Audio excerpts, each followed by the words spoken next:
Bem-vindo a mais um Fórum Sindical, um programa da revista Fórum, em parceria com os sindicatos petroleiros Norte Fluminense.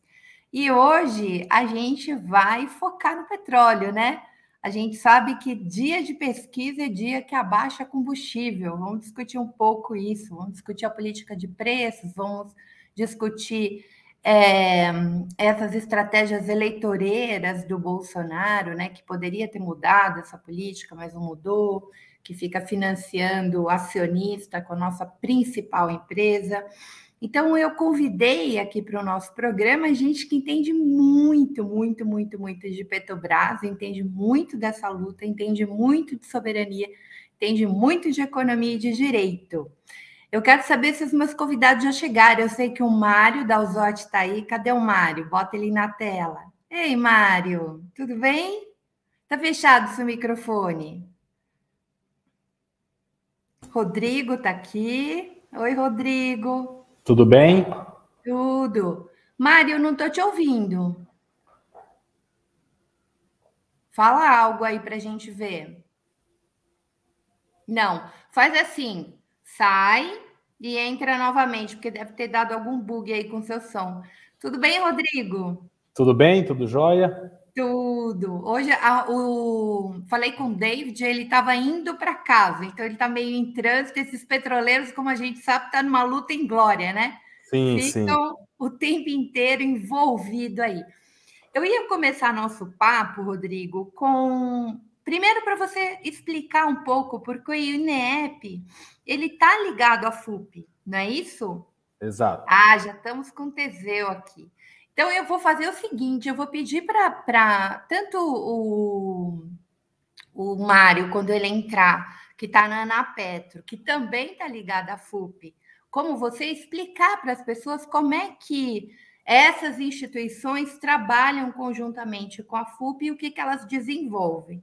Então, se apresenta, por favor, e explica um pouquinho para a gente o que é o INEP, para as pessoas entenderem, né? Porque uma das coisas que eu acho mais interessantes na FUP, né? A gente faz um programa sindical aqui, e há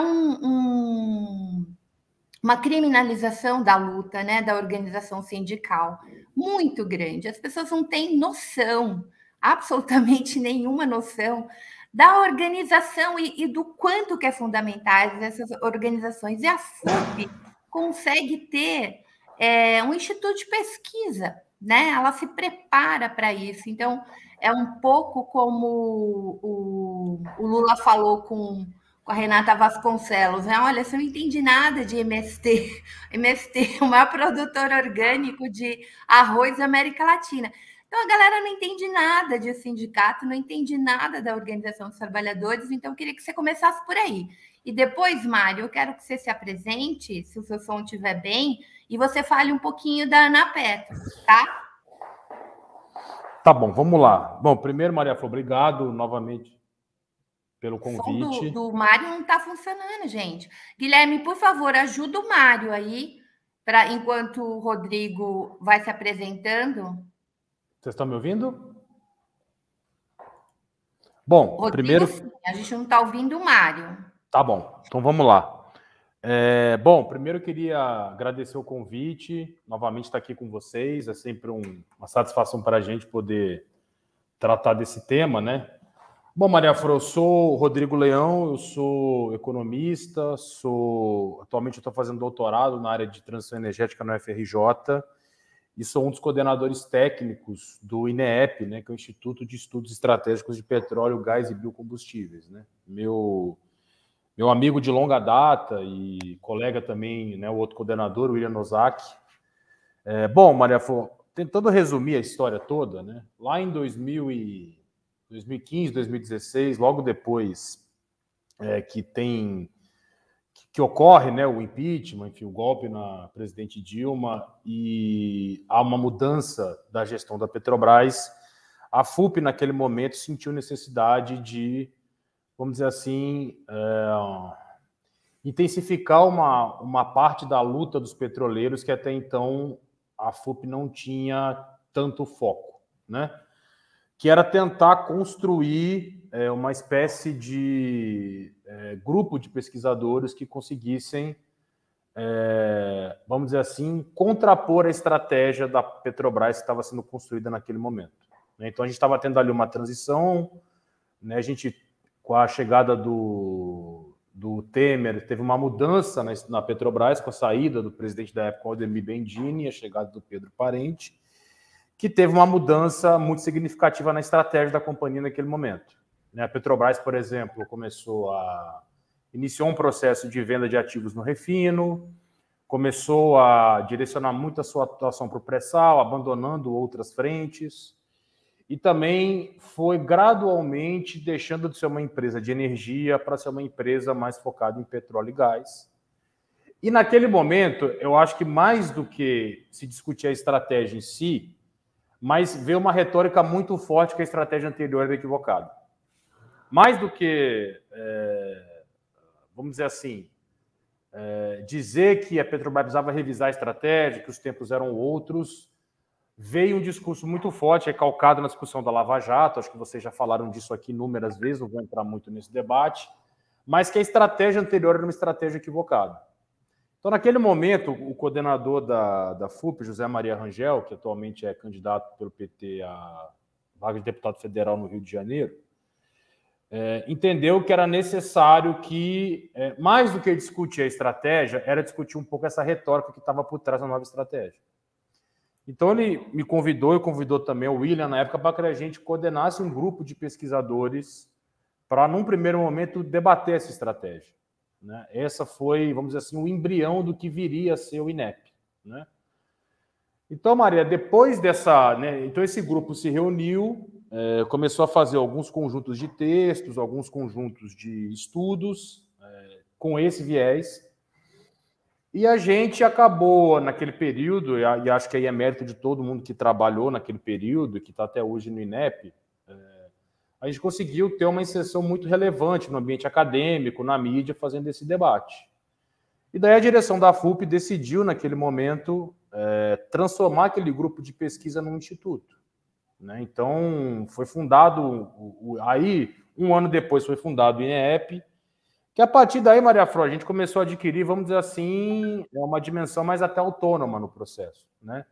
Então, a gente começou a ter parceria com outras instituições, para além da própria FUP, começamos a ter um espaço também no debate público muito maior, e hoje tem pesquisadores do INEP aí, que muita gente já deve ter lido, dando entrevista em algum jornal, deve ter lido artigo, né? Um trabalho que já vem aí desde 2018, que ele vem acontecendo. Né? Então... a FUP fundou o INEP, né? Hoje a FUP tem a direção, vamos dizer assim, a gente tem uma direção executiva que é composta por diretores da FUP, mas hoje o INEP já é uma instituição, vamos dizer assim, maior do que a própria FUP no sentido de ter outras parcerias. A gente já trabalhou, por exemplo, com órgãos sindicais internacionais, já fizemos projetos para o setor público.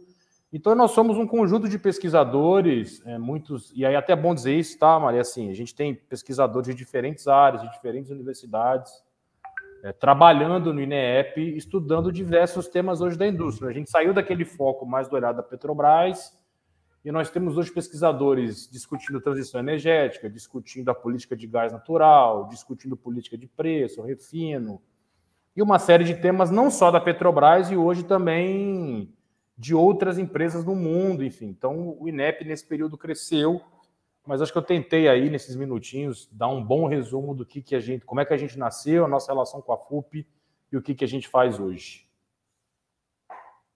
Muito bem. O David está com um problema de conexão, ele vai tentar entrar pelo celular. Teseu, quer começar a nossa sabatina? Porque eu estou aqui com uma pergunta engatilhada para o Rodrigo, porque eu hoje vou fazer uma pergunta eu quero conhecer mais, eu acho que as pessoas não conhecem várias coisas que vocês desenvolvem, sabe? Então, como eu também, por exemplo, eu estava lendo um artigo do Rodrigo falando da política verticalizada. Eu quero entender isso, as pessoas não devem entender, né? Como é que é a tendência no mundo? Se fala tanto de que tem que privatizar as coisas, mas no petróleo, por exemplo, o que a gente está vendo é o contrário, né? É uma estatização. Então, eu quero ir nessa linha, mas eu vou deixar você entrar, porque eu Teseu, olha aqui. Hoje eu vim todo de jaleco, eu conheço esse jaleco. Hoje eu vim homenageando a FUP. Arrasou, tá linda. Que bom. Boa noite, Fro. Boa noite, Rodrigo. Boa noite, Teseu. Eu sempre brinco que o Rodrigo é o presidente do INEP, né? Ele vai ser eternamente o presidente de honra do INEP, né? Porque a gente começou, Fro, aí como eu participei também ativamente dessa criação, né? A gente começou com o GEP, que era um grupo de estudo estatístico do petróleo, antes do INEP ser fundado, né? Mário chegou aí, boa noite, Mário. Agora o som está funcionando, que eu ouvi. Vamos ver se está funcionando agora. Estão me ouvindo? Agora eu entrei pelo celular, cara. Acho que o computador tem que arrumar outro para mim. E aí a gente, nessa época, Fro, foi ainda, né, como disse o Rodrigo, a gente estava construindo uma pauta chamada pelos petroleiros, né, pela nossa luta, né, que acabou, eu acho, ficando muito reconhecida por todos os brasileiros e os movimentos de esquerda, eu acho que principalmente respeitam muito os petroleiros, né, pelos trabalhos, acho que amplos que a gente faz.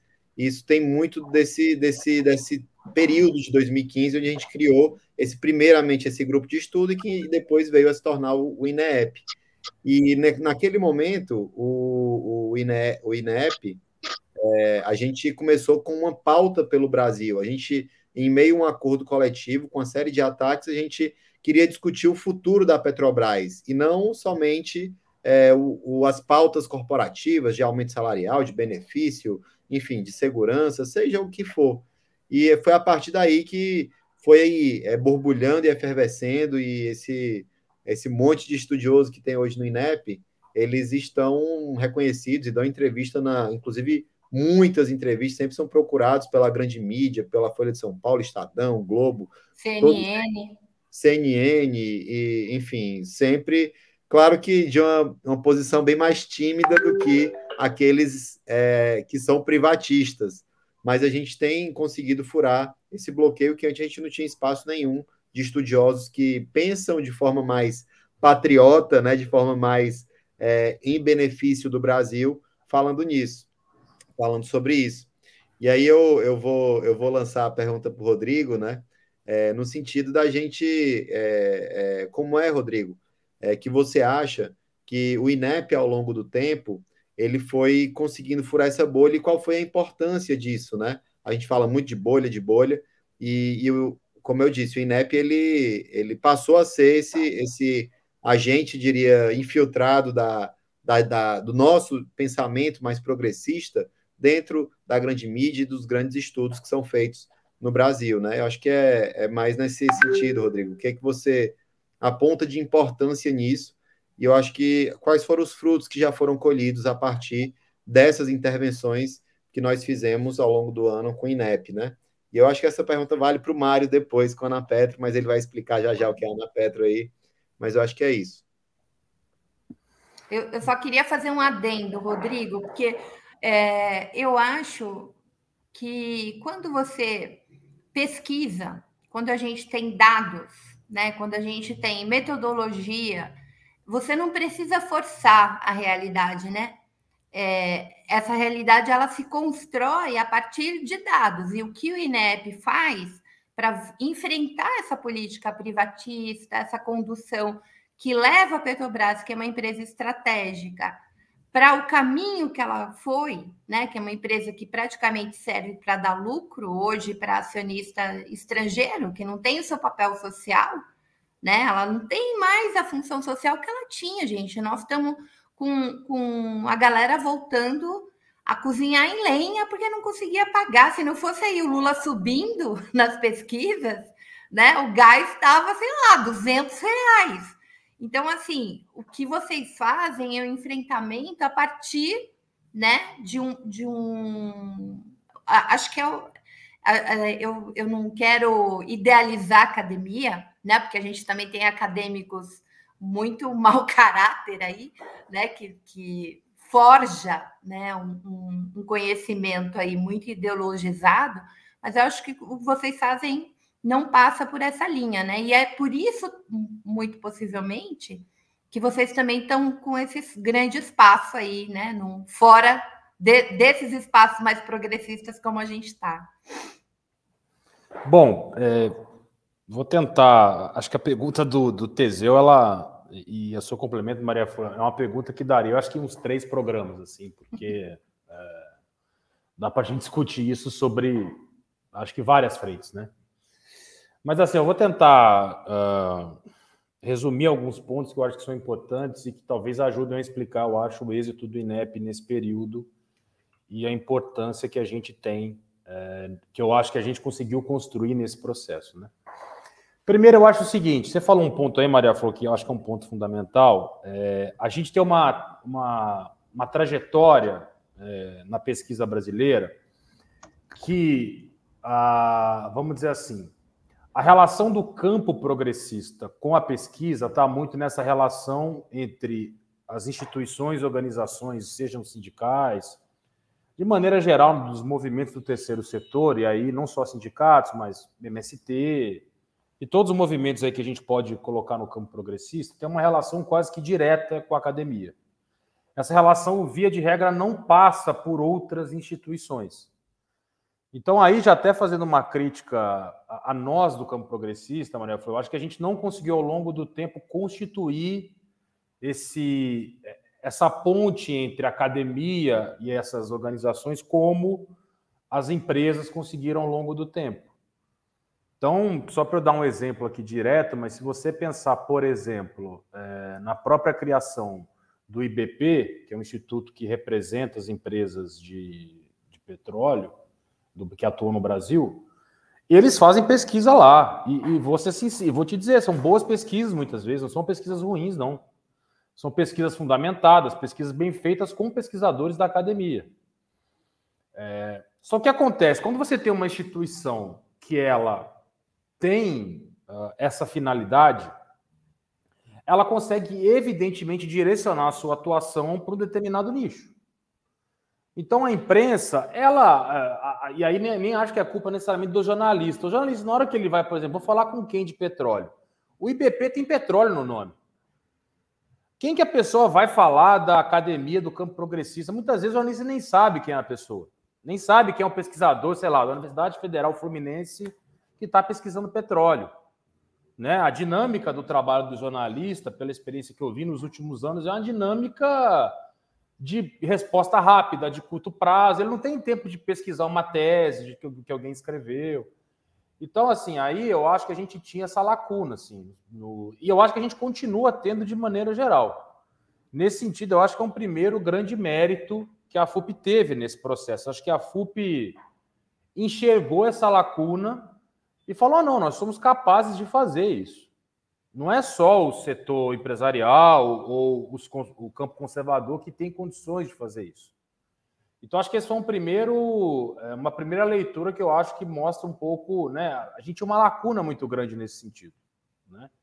Então, acho que aí tem uma primeira resposta, Teseu. Eu acho que, em segundo lugar, tem um outro ponto também que eu considero importante nesse processo aí de crescimento do INEP, que tem um pouco a ver com isso. Nós, muitas vezes, Maria Flor, eu estou tranquilo para dizer isso, porque está aqui o Teseu, o David, o Mário, não vamos deixar desmentir. A gente, às vezes, briga com a FUP. Entendeu?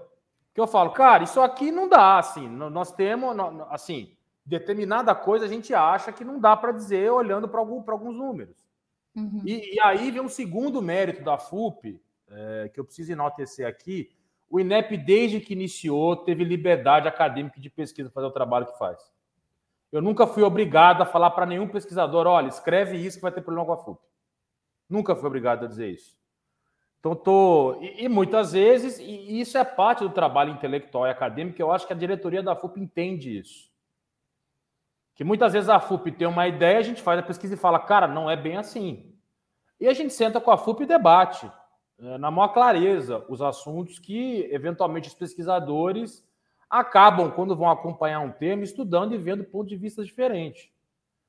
Então, assim, esse é um segundo ponto, e eu acho que a imprensa, a grande mídia, aí vem um ponto que o Teseu fala, reconhece isso, Maria Flor. Uhum. Se você pegar um estudo técnico de INEP, você for olhar Assim, eu já recebi contraposição de vários articulistas de direita, mas assim, eu tenho orgulho de dizer que eu nunca tive um número do INEP questionado. O cara pode dizer para mim, olha, esse número não justifica o que você está argumentando, mas eu nunca vi ninguém dizer assim, o número do INEP está errado. Uhum. Isso nós temos um rigor, assim, claro e absoluto, porque a gente sabe que o primeiro número que a gente colocar, que a gente, vamos dizer assim, maquiar um número, né? E eu acho que recentemente a gente teve um debate muito interessante, né? E eu não quero aqui dizer que foi feito de má fé, mas teve um estudo que recentemente foi divulgado e saiu na Folha de São Paulo, por alguns pesquisadores da USP, que tinha uma série de falhas, né? E o INEP, principalmente o Eduardo Pinto, que é um pesquisador nosso, mas com apoio de outras pessoas, construiu uma base de dados alternativa refutando os números. E os pesquisadores desse estudo não questionaram os números do INEP. Questionaram que os nossos números não era possível ou não justificava o que a gente estava argumentando. Mas, inclusive, elogiaram a correção dos números. Então, acho que tem um segundo aspecto aí, que é assim, a liberdade e a seriedade do trabalho intelectual. Né? O INEP não tem o objetivo de tentar sempre... A gente não tem um ponto de vista e vai dar um jeito de defender aquele ponto de vista. A gente tem uma visão da indústria, tem uma visão de geopolítica, uma visão de mundo como todo mundo tem. Uhum. Mas a gente faz o trabalho intelectual livre para que a gente possa, de fato, chegar a conclusões que, de fato, representem a realidade. E aí tem um segundo mérito da FUP, como eu falei, né, de entender, eu acho isso. Fala, olha, o INEP fez um estudo, está dizendo isso, como é que a gente se posiciona, então, sobre esse tema? Isso já aconteceu inúmeras vezes em vários temas. O David, que é hoje coordenador-geral da FUP, eu já cansei de brigar com ele aqui é prova disso, sobre várias coisas, ele sabe disso. Então, assim...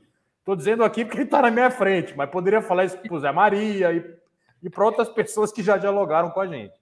Então, acho que esse é um segundo ponto importante. E eu acho, Maria, terceiro ponto, sim, que para fechar, acho que daria para a gente falar mais um monte de coisa aqui, tá? Mas, assim, queria muito também falar do currículo das pessoas que estão no INEP. Isso dá uma outra dimensão para a instituição. Então, por exemplo, o professor José Luiz Fiore, da FRJ, que é professor de geopolítica da UFRJ, talvez o maior especialista do país nisso, é pesquisador do INEP. Então, evidentemente, quando você tem um pesquisador desse calibre na instituição, você tem uma outra projeção. Uhum. Né? As pessoas querem falar com o José Luiz Fiore, querem falar com o José Sérgio Gabriel, presidente da Petrobras. Então, assim, ter pessoas com a qualificação que a gente tem e com vamos dizer assim, com a trajetória nos temas que eles acompanham pelo Instituto, também faz a gente ser um interlocutor relevante. Né? Uhum. Então, eu acho que, tentando aí também, Tese, acho daria para a gente falar muito mais coisa, mas eu diria que eu acho que esses três aspectos assim são os principais para acho que o INEP ter conseguido ganhar o espaço que a gente ganhou aí nos últimos tempos. Então, gente, a primeira coisa que eu acho importante quem está nos assistindo, deem uma olhada no site do INEP, porque vocês vão encontrar muitos estudos, né? A gente está falando da possibilidade da gente reconstruir esse país com uma nova plataforma política e especialmente com soberania nacional. Uma dos estudos, um dos campos de estudos, né, que esse instituto que nasceu na FUP tem é geopolítico. É entender o papel que o petróleo tem no globo, no mundo. E a gente não consegue entender a nossa política e para onde a gente vai, quais são as escolhas, se a gente não tem isso em consideração. Então, conheça o site, eu vou pedir para o Guilherme colocar aí no chat para vocês conhecerem, depois quando a FUP falar, a gente põe o da FUP, eu não sei se a Ana Petro tem, mas porque eu li algumas coisas do Mário, mas deve ter. Eu vou deixar o Mário se apresentar e falar um pouquinho como é que nasceu a Ana Petro, e depois vem o David, que foi o último a chegar, vai ser o último a falar. Legal. Bom, agora estão me ouvindo bem, né? Então, sim, Mário. Problema do microfone do computador aí. Bom, prazer estar aqui, Maria Flor, com os amigos aí, o Teseu, o Rodrigo e o David. Falar da Ana Petro é sensacional para mim, né? Que a gente ajudou a criar uma ideia que começou lá atrás, já em 2016, 2017, a gente tinha essa ideia, por quê? Porque a gente questionava, justamente no pós-golpe, o que a Petrobras vinha fazendo. A gente tinha uma pauta bastante, né, construída pelos trabalhadores, o pessoal deve lembrar aí da pauta pelo Brasil que a gente construiu, e isso a gente queria levar para dentro da empresa. Qual a empresa que a gente queria? O que a gente queria da Petrobras? Reconhecendo a importância da Petrobras para o desenvolvimento tecnológico, social do país, né? A gente tinha essa dimensão toda da Petrobras que a gente queria, ela já estava sob ataque. Lá em 2015, ela já tinha né, esse aspecto de se transformar numa empresa exclusivamente de exploradora de petróleo, que é um bem finito. Então, você quer uma empresa que pense no futuro, né?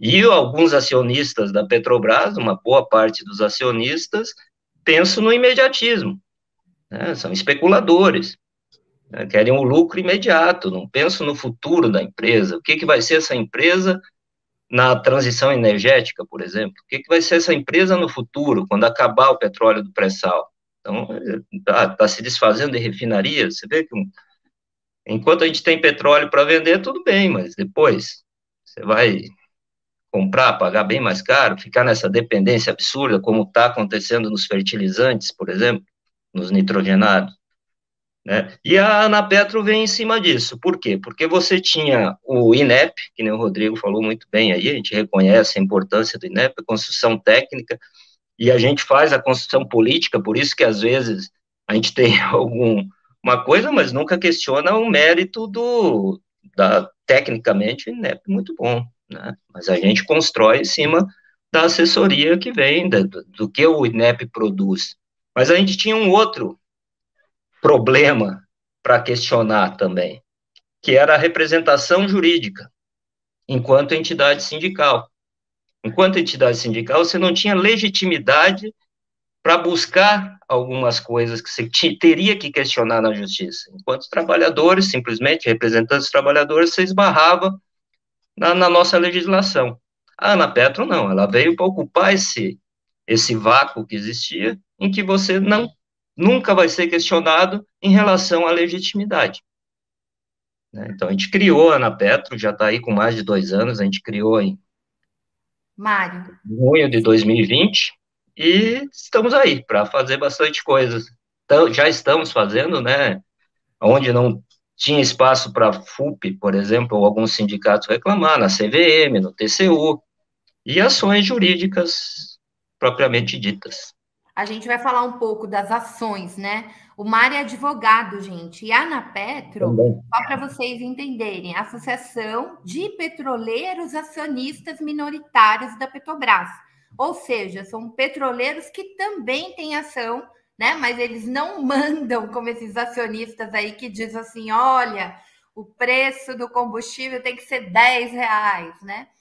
Eu agora vou trazer o David para essa conversa. David, 30 mil petroleiros estão sob a coordenação da FUP, é isso?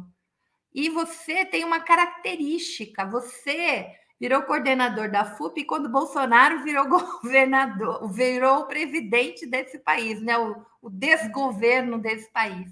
Como é que foi a luta dos petroleiros, da FUP especialmente, nesse período? Eu vejo, olha, a gente já discutiu aqui várias coisas, né? A gente discutiu Lava Jato, a gente discutiu as ações que vocês têm, né, para debater com a população sobre, por exemplo, o preço do combustível, né? Para debater com o trabalhador de aplicativo, para debater com as populações periféricas em relação ao preço do gás, e vocês fazem várias ações. A gente vem acompanhando e fizemos alguns debates, mas você teve aqui uma vez, David, que você sofreu uma perseguição, né? Um ataque à autonomia, à liberdade sindical, sofreu, foi demitido, enfim, teve um problema muito sério aí, né? Pela sua resistência na refinaria que você trabalha, que foi privatizada, né? A luta, inclusive, contra isso. A gente também já debateu aqui o fechamento da Fafenha, o que o Mário acabou de falar, né? O problema que a gente tem hoje com os nitrogenados, o problema que a gente teve na pandemia, que a Fafem poderia estar produzindo oxigênio envasado e as pessoas morreram porque ela foi fechada e não se tomou nenhuma providência. Enfim, conta um pouquinho para nós essa luta aí da FUP com este governo dos infernos. Está fechado seu microfone. Bem, boa noite, Fro. Sempre é um prazer muito grande estar aqui na Fórum, dialogando, compartilhando informações com os companheiros e companheiras. Uma boa noite aqui para o Teseu, que está aí na bancada aí contigo, grande companheiro, amigo, coordenador-geral do Sindipetro Norte Fluminense. Está aqui também o Rodrigo Pimentel, ou Rodrigo Leão, que coordena o nosso INEP, e o camarada Mário Dalzotto, cabra bom, que preside aí a Anapetro e também é dirigente nacional da Federação Única dos Petroleiros e Petroleiras. É verdade, Fro. Aproveito aqui para deixar um abraço para o amigo e companheiro Zé Maria Rangel, ele que passou esse bastão justamente nesse período adverso que nós temos vivenciado, pelo menos com maior força desde o governo Bolsonaro. Ele ainda pegou um pedaço desse governo, ali em 2019, o Zé Maria ainda estava à frente da coordenação geral da nossa federação, e em 2020 assumi interinamente no início do ano, e em agosto a gente tem um Congresso Nacional da FUP, onde foi feita uma eleição, e essa nova direção ela foi eleita para estar pelo próximo triênio, que termina no ano que vem, à frente da Federação Única dos Petroleiros e Petroleiras. E, de fato, Fro, é uma experiência ímpar. Apesar das adversidades, e são muitas, até porque todas nós que estamos à frente de uma luta como essa, em defesa do patrimônio público relevante, que é a Petrobras, em defesa da soberania nacional, de fato, são vários os ataques, né? Você citou um deles, na verdade foi uma suspensão de 29 dias, que é um passo anterior ao processo demissional, mas temos inúmeras outras, né? Todos os companheiros aqui, eu vejo sempre o Teseu, por exemplo, utilizar bastante suas redes sociais, os ataques são diários às nossas redes, não somente a nós diretamente, né? Se eles identificam familiares próximos, eles vão nas redes dos familiares, os bolsominions, eles não são brincadeira. E é óbvio que tudo isso gera não somente um desgaste físico, por conta das várias ações que nós temos e atividades intensas, mas também um desgaste emocional e psicológico. Por isso que temos dito, não somente, obviamente, por isso, que essa eleição é, de fato, a eleição das nossas vidas, porque se nós estamos numa condição como a nossa, agora, de dificuldades diversas, imaginemos, então, a realidade do povo brasileiro como um todo, das 36 milhões que passam fome no país, das 125 milhões de pessoas que conseguem tomar um café de manhã, não conseguem almoçar de noite, ao meio-dia, não conseguem comer à noite, ou se viram para colocar alguma coisa no prato da família, do filho, da filha. Então, a situação é devastadora. Por isso tudo a gente acredita muito que no dia 2 de outubro a gente vai ter um revés disso, uma mudança significativa com a eleição, sim, do Lula em primeiro turno. E estamos na expectativa aqui, Fro, você fez a chamada bastante interessante desse debate, estamos na expectativa da Datafolha de hoje. A pesquisa última que foi divulgada do IPEC, ela já sinaliza isso, né?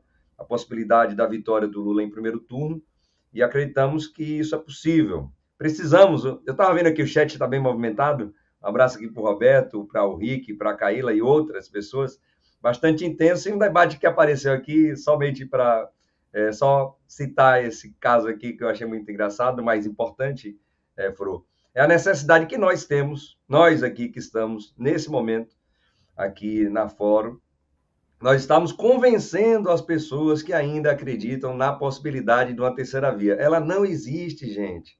As pesquisas estão aí demonstrando isso há mais de um ano. E não vai ser o Ciro, não vai ser a Tebet, não existe essa possibilidade. Com todo o respeito que tenhamos aí ao Ciro Gomes, mas ele não será presidente da República.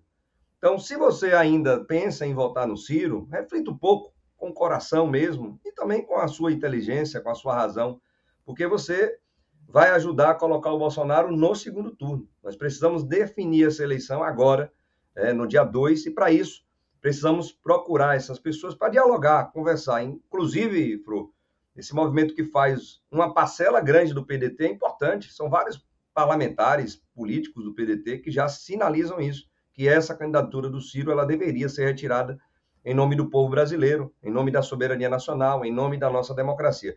Então, Fro, não tem sido fácil, mas iremos aí, sem dúvida alguma, mudar esse jogo a partir do ano que vem, com a eleição desse ano, e nós tomamos uma decisão muito acertada, que foi de dar a orientação, o indicativo é isso, é uma orientação para a categoria nas assembleias de aprovação do nosso acordo coletivo de trabalho, devido ao fato de termos esgaçado muito na mesa de negociação, e nós não queríamos ir para um passo adiante que poderia levar a categoria toda para o precipício. Então, viramos essa página e está agora todo mundo com foco centrado aqui nos outros 2 eixos da nossa campanha reivindicatória, que é a luta contra as privatizações e também a luta para nós elegermos o Lula, elegermos os nossos governadores e governadoras, o Zé Maria Rangel, o Rádio Alvaldo, que eu estou aqui com ele, e várias pessoas que vão nos ajudar a mudar a realidade do nosso Brasil. Moçada, o Miguel tá nos bastidores, porque ele tá olhando lá. Quando sair o Datafolha, a gente vai comentar. Deixa eu falar para vocês, qual a expectativa de vocês? O meu palpite é que o Datafolha vai estar mais próximo do IPEC do que da Quaest, porque foi a polêmica dessa semana, né, gente? Uma diferença muito grande de uma pesquisa para outra. Então, tem um monte de hipótese aí do voto. Eu não gosto desse termo, do voto envergonhado. Eu acho esse termo muito ruim. As pessoas estão com um voto mais silencioso, porque tem um clima de violência, né? Bastante grande, tem um clima de acossamento, né? Especialmente em alguns territórios, tipo no campo, às vezes em algumas igrejas, se trabalha para o velho da van, por exemplo, não pode usar um brochinho do PT. Mas eu queria ouvir um pouquinho qual a expectativa que vocês têm, e daí passar para um ponto que eu acho que é um ponto importante aqui. O Rodrigo já começou essa fala, porque ele mostrou como é que nasceu o INEP, né? Porque foi com a mudança da política. A gente tem que reconhecer uma coisa: foi o Bolsonaro que mudou a política de preço, foi o golpe, né? A gente teve um ataque sistemático a partir deste marreco de Maringá e toda aquela turma dos vazajateiros, que a gente depois viu no que deu, mas a política de preço muda com o Temer, né? A gente tinha uma outra política na Petrobras. Aí a Elisete Kiri diz o seguinte: como é que vocês explicam a baixa artificial dos combustíveis? E aí eu queria que o Guilherme colocasse uma matéria que saiu no Correio Brasiliense ontem, porque daí a gente parte disso. Postos do DF voltam a subir preço da gasolina nesta quarta-feira. Segundo o presidente do Sindicombustíveis, os revendedores que tinham baixado o valor para apoiar o Bolsonaro não estão mais conseguindo sustentar os preços de custo. E aí, eu começo com o economista dessa live. Rodrigo, conta pra gente.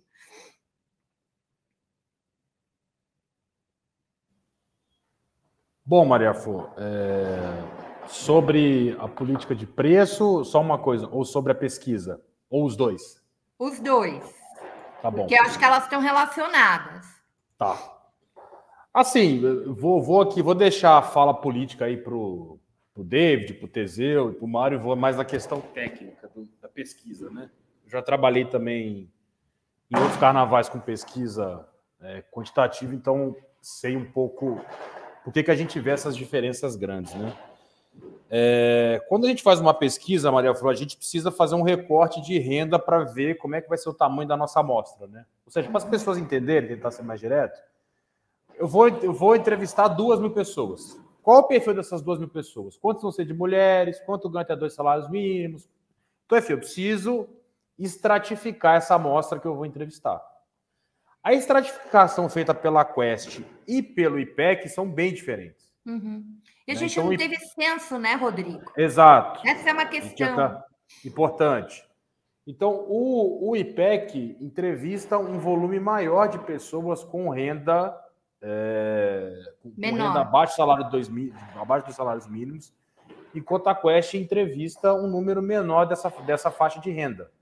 E como a gente vê em todas as pesquisas, o presidente Lula, né, tem uma vantagem significativa nessa faixa de renda, enquanto à medida que a renda vai progredindo, essa diferença vai caindo e nas rendas mais altas o Bolsonaro chega até a ganhar, em alguns casos. Né? Então é por isso que a gente vê essa diferença considerável. Tendo em vista que o Datafolha tem uma estratificação mais próxima de IPEC, eu concordo com você, Maria Flor. A tendência é que o Datafolha fique mais próximo do IPEC. E tem um outro ponto também relevante. Eu não sei se é o caso da Quest, mas tem algumas pesquisas também que fazem entrevista por telefone. E, em geral, mesmo que você pegue pessoas de renda mais baixa, quem tem telefone, mesmo na renda mais baixa, muitas vezes tem uma renda mais elevada do que você pegar as pessoas na rua. Então, o que eu quero dizer? Você pega lá abaixo do salário mínimo, mas se você liga, você vai pegar a pessoa que está ganhando mais próximo do salário mínimo do que se você pegar na rua, que vai estar ganhando mais próximo de nada, de zero. Então, dentro das faixas tem diferença também. Então, a pesquisa na rua, e a gente olhando historicamente, o Datafolha e o IPEC costumam representar mais os resultados eleitorais. Então, eu acredito que o Datafolha deve ficar próximo de IPEC e acredito que é o cenário mais próximo da realidade hoje, do ponto de vista técnico. É evidente que quando a gente olha para o bolsonarismo, hoje, por exemplo, isso é uma pesquisa na Rede TV, do instituto que eu nunca ouvi falar, que deu o Bolsonaro acho que 12 pontos na frente. Então, uma estratégia do bolsonarismo tem sido essa, né? De você... Confundir, né? Exato. E aí, assim, quem é pesquisador como eu sofre, né? Senta no travesseiro à noite e chora porque você fica anos estudando para criar método, metodologia, para poder fazer pesquisa. Enfim, e um dos instrumentos que o bolsonarismo tem enfim, criar factoides. Rodrigo, eles chegaram a pegar, quando saíram a primeira pesquisa, eles chegaram a criar um vídeo onde eles mudavam. Isso inverte, né? A Renata Vasconcelos, né? Eu vi. Era um negócio absurdo, assim, é um nível de realidade paralela, né? E mau caratismo, tudo junto e misturado, que a gente fica o tempo inteiro assim, pensando como é que a gente enfrenta com informação, com o que a gente está fazendo aqui. Claro. Antes de passar para o Mário, para o David e para o Teseu, eu queria ler 2 superchats. Canal Marcelise diz o seguinte: uma coisa é declarar voto no Nordeste, terrível é no Sul. É verdade. Ontem, gente, eu vi um fio no Twitter, que foi uma das coisas mais lindas que eu vi na vida. Eu retuitei e disse assim, olha, vamos votar no Lula logo, porque o carnaval chega mais cedo. Já chega em setembro e a gente já sai festejando. Porque, gente, eu acho que a cidade inteira vai para esses momentos. E tem coisas lindas, né? Eu vi semana passada, era uma das coisas mais legais, assim, do que o Rodrigo acabou de falar, que é o Lula, obviamente, entre os mais pobres, e as pessoas não é porque elas são burras, é porque elas sabem, elas viveram uma vida melhor. Elas não precisaram ir para a fila de osso, né? Elas não precisaram comer pele, carcaça de peixe. Né? Elas tinham emprego, tinham dignidade. O aumento de salário mínimo não tem nenhum governo que deu ganho real para as pessoas a partir do aumento do salário mínimo. Né? O Bolsonaro tinha um discurso anterior que esse bando miserável do Bolsa Família. Não, o que fez as pessoas saírem, né, da miséria absoluta e terem um pouco de dignidade foi o aumento real do salário mínimo. Não foi exatamente o Bolsa Família, não. E temos um outro superchat do Sérgio que diz: a polêmica da disparidade entre a Quaest e o IPESP foi explicada. A Quaest considera muito menos pobres no Brasil, o que o Rodrigo falou, né? Do que realmente existe. E excluíram da pesquisa uma parcela importante da população. E o mais grave, outra coisa que a gente tem que atribuir a esse desgoverno. Desde quando o primeiro censo no Brasil foi ainda no Segundo Império, 1872. A partir da década de 40, 1940, a gente teve censo a cada 10 anos. Aliás, tudo que a gente tem de dados, esses dados maiores, eu já fiz pesquisa em censo, nesse censo 72, a gente descobre umas coisas muito interessantes. E sem esse censo, a gente não consegue ter esse retrato, né, do Brasil. O censo, ele nos ajuda muito e ajuda os próximos governos a desenvolver política pública. Pois bem, de 1940 para cá, né, desde 1872, a gente teve 3 momentos que não teve censo. A gente não teve censo em 30, porque teve a Revolução, o país estava, a República Velha estava caindo. A gente não teve em 90, porque teve uma legislação que tornou obrigatório o censo, e a gente não teve na pandemia, não por causa da pandemia, porque não teve recurso, né? Tem recurso para orçamento secreto, mas não teve recurso para censo. Então, eu queria passar para o Mário. O Miguel, você está ouvindo a gente? Saiu Datafolha, né? Então, entra aqui para falar para a gente. Miguel! E aí? Governo. Olá, pessoal, tudo bem? E aí, David? Teseu, Mário, Rodrigo. Então, saiu o Datafolha São Paulo. O Datafolha Nacional vai sair só mais tarde. Agora estão sendo divulgados o Datafolha São Paulo, Rio e Minas. Tá? Deixa eu só dar uma informação, Miguel. Para vocês que estão nos assistindo, mais tarde, o Brocol da Sinara vai continuar com a análise do Pesquisa Datafolha. O Rovai vai estar fazendo esse debate com a Sinara, tá? Então, vocês não saiam do canal da Fórum, que a gente vai continuar neste debate. Então, Maria, o Haddad cresceu, oscilou para cima um pouquinho, né? Oscilou 1 ponto para 36, mantém uma distância folgada, uma distância grande do segundo lugar, que é o Tarcísio, candidato do Bolsonaro. Quem cresceu foi o Rodrigo, que é o atual governador, que disputa a reeleição, né? Ele era vice do Dória, assumiu o governo, e ele cresceu bastante. Tá encostando no Tarcísio, mas o Haddad continua com uma liderança muito, muito firme. Saíram também cenários de segundo turno. O Haddad cresceu no segundo turno sobre o Tarcísio, né? Então, se for o Tarcísio, o Haddad, segundo essa pesquisa, ganharia com tranquilidade. Mas se for o Rodrigo, aí vai ser o mais apertado, né? O Haddad ainda está na frente, mas vai ser mais apertado. No segundo turno com o Rodrigo, aqui, ó, seria... Cadê a tela? Você separou? Não, eu não separei a tela do segundo turno. Vou falar aqui para vocês. O Datafolha liberou um gráfico que vai ficar muito pequeno, vocês não vão conseguir enxergar. O segundo turno com o Tarcísio,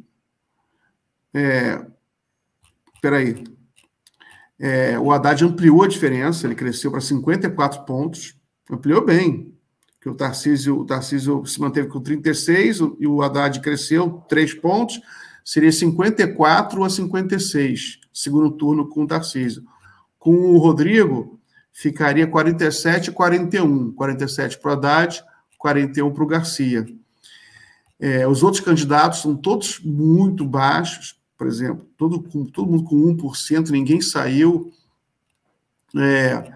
A rejeição do Haddad caiu um pouquinho, que é bom, né? Caiu um pontinho, mas caiu de 36 para 35. Então, por enquanto é isso, Maria. Daqui a pouco eu trago o Rio de Janeiro e Minas. Tá joia.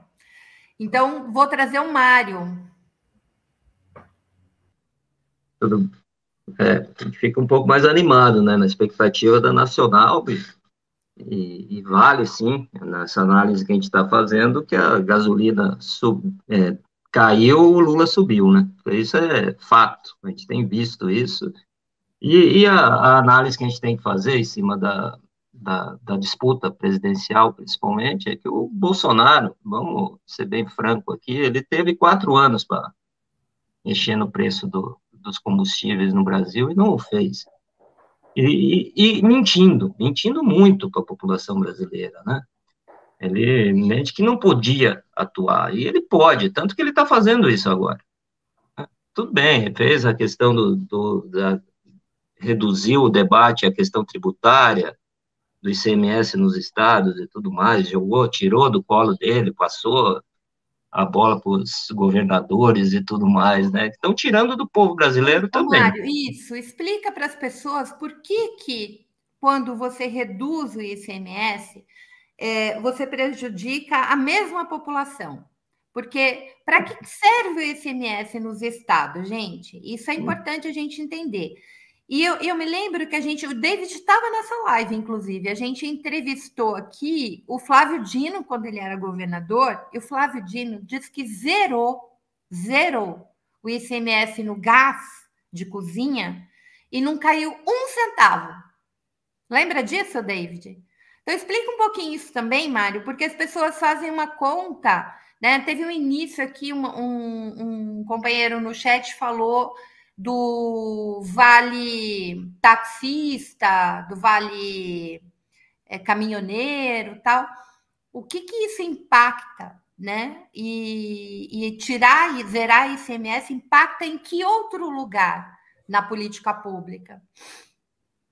Na verdade, o debate ficou muito ruim quando passou para isso, né? Você tem que... Eu preciso falar antes da composição dos preços, talvez o Rodrigo tenha mais os dados aí, mais pronto, mas eu preciso falar um pouco da composição de preços, por que a Petrobras, ou a Petrobras principalmente, né, iguala os preços internacionais, né, o preço de paridade de importação, que a gente chama, e é paridade de importação mesmo, né, não é o preço internacional, é muito pior que isso, considera, inclusive, o petróleo nacional produzido aqui, como se ele tivesse sido produzido lá fora, e importado. E não é verdade, né? A gente, sei lá, mais de 70%, 80% do petróleo é produzido aqui. Da gasolina, principalmente, é toda produzida aqui. A gente não importa a gasolina. O diesel a gente importa um pouco por falta de investimento em refinarias. Né? Ação deliberada do governo, né? Em conluio com os importadores, desde o Temer. Isso foi um conluio que aconteceu para você passou de 40 importadores que você tinha para mais de 400 importadores. Você quase não importava dos Estados Unidos diesel, e os Estados Unidos passou a ser o principal fornecedor de diesel importado para o Brasil, foi os Estados Unidos. Né? E isso beneficia quem? Essa composição de preço atrelada ao dólar, atrelada ao mercado internacional, atrelada à paridade de importação, aos acionistas. E o governo não quis enfrentar os acionistas da Bolsa de Nova York, os acionistas brasileiros, que eu represento até uma boa parte deles. Mas a gente reconhece que é um erro essa política que é feita. Né? Você impede deliberadamente da empresa crescer. A Petrobras poderia ter o mesmo lucro, ela poderia estar vendendo bem mais aqui, mas beneficia os importadores no Brasil. E o governo nunca quis enfrentar isso. Então, jogou esse custo para o Estado, para os estados. Só que os estados que estão perdendo. E quem que perde? O ICMS é um dinheiro que o Estado usava para segurança, para saúde, para educação. E que foi cortado em boa parte. Então, eles têm que fazer mágica para recuperar esse dinheiro. Né? Estava falando, eu sempre dou exemplo das prefeituras. Prefeitura que está, né, antes de ter do ICMS já tinha problemas, ou pago merenda ou trago a criança para a escola. Não conseguia pagar mais, porque o orçamento não permitia. O custo é muito elevado do combustível e não baixou nada o diesel, vamos ser bem francos, porque não representa muito o ICMS no diesel e nem no gás de cozinha, que você falou. Uhum. Agora, anunciaram essa semana 20 centavos de redução, num botijão de gás vai dar R$2.